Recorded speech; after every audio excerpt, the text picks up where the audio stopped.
ഇന്ന് ഞാൻ വന്നേക്കുന്നത് ഒരു കല്യാണ വീട്ടിലാണ് സംശയം. ഇത് കാണുന്ന പലർക്കും ഉണ്ടാവും. ഇന്ന് ഇതൊരു കല്യാണ വീടല്ല കേട്ടോ. ഇന്നത് കുബാബ കുഴിമന്തി. കൊച്ചിക്കാരായിക്കോട്ടെ അല്ലാത്തവരായിക്കോട്ടെ ഏറ്റവും കൂടുതൽ മന്തി കഴിക്കാൻ വേണ്ടി തിരഞ്ഞെടുക്കുന്ന ഒരു പ്രധാനപ്പെട്ട സ്പോട്ടാണ് കേട്ടോ ഈ കുബാബ കുഴിമന്തി. Yes, welcome to our channel karate kid അമാലോ. ഈ കാണുന്ന തിരക്കൊക്കെ ഫുഡ് കഴിക്കാൻ വേണ്ടി പേര് കൊടുത്തിട്ട് വെയിറ്റ് ചെയ്യുന്ന ആൾക്കാരുടെ തിരക്കാണ്ട് ഈ കാണുന്ന മൊത്തം. കാരണം ഇവിടുത്തെ സ്മെല്ലടിച്ച് കഴിഞ്ഞാൽ വെയിറ്റ് ചെയ്ത് പോകും. അങ്ങനെ നിമിഷങ്ങൾക്ക് വിരാമം നമുക്കൊരു ഡൈനിങ്. അങ്ങനെ മെനു കാർഡ് കണ്ടു. മെനു കാർഡ് ഒന്ന് തുറന്നു നോക്കി. ഇവിടെ ചിക്കനിലും മട്ടനിലും ബീഫിലും പല പല വെറൈറ്റികളുണ്ട് കേട്ടോ. നമ്മൾ ഓർഡർ യമൻകാർ ഏറ്റവും കൂടുതൽ കഴിക്കുന്ന ഒരു ഫുഡാണ്. അങ്ങനെയാണോ? അങ്ങനെയാണെങ്കിലും അല്ലെങ്കിലും നമ്മളും ഓർഡർ ചെയ്തു ഒരു യമനി കുഴിമന്തി. അങ്ങനെ സാലഡ് വന്നു, മയോണൈസ് വന്നു, കൂടെ നമ്മുടെ യമനി മന്തിയും വന്നു. സ്മെല്ല് രക്ഷയിലട്ടോ.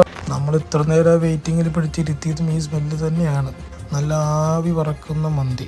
അതിൽ നിന്ന് ഒരു പീസ് ഇങ്ങനെ നുള്ളിയെടുക്കും. ഈ ആവി പറക്കണ ചോറിലേക്ക് ഇച്ചിരി മയോണൈസും ഒരു നുള്ളി ചിക്കൻ്റെ പീസും കൂട്ടി കുഴച്ചങ്ങോട്ട് കഴിച്ചാണ്ടല്ലോ മക്കളെ, നിങ്ങൾ ഇവിടെ തന്നെ പിന്നെയും വരും. ലൊക്കേഷൻ മറക്കണ്ട കേട്ടോ, നമ്മുടെ എറണാകുളം ഇടപ്പള്ളിയിലുള്ള കുബാബ മന്തി ആണ് കേട്ടോ. ഇതും പറഞ്ഞ് പ്ലേറ്റിൽ നോക്കിയപ്പോൾ പ്ലേറ്റിൽ റൈസ് ഇല്ല. പിന്നെ രണ്ടാമത് കൊണ്ടുവന്നു. നമ്മുടെ പ്ലേറ്റിൽ എന്ത് സാധനം തീർന്നാലും ഉടനടി സാധനങ്ങൾ റീസ്റ്റോക്ക് ആവും കേട്ടോ. ആ കാര്യത്തിൽ ഇവരുടെ സർവീസ് അടിപൊളിയാണ് കേട്ടോ.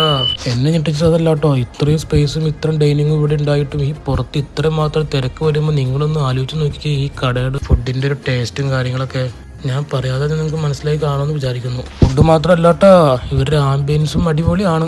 വീണ്ടും ടാറ്റ ബൈ ബൈ പറഞ്ഞുകൊണ്ട് നമ്മൾ അവിടെ നിന്ന് ഇറങ്ങുന്നു. അപ്പോൾ വീഡിയോ ഇഷ്ടപ്പെട്ട് കഴിഞ്ഞാൽ ഷെയർ ചെയ്യാനും സബ്സ്ക്രൈബ് ചെയ്യാനും മറക്കല്ല കേട്ടോ. കഴിച്ചു കഴിഞ്ഞ് പുറത്തേക്ക് ഇറങ്ങിയപ്പോഴും നമ്മൾ വന്നപ്പോഴുള്ള തിരക്കിനെക്കാളും കൂടുതൽ തിരക്ക് അപ്പോഴും ഉണ്ട് കേട്ടോ. അപ്പോൾ ലൊക്കേഷൻ മറക്കണ്ട, നമ്മുടെ ഇടപ്പള്ളിയിലുള്ള കുബാബ മന്തി ഉണ്ട്.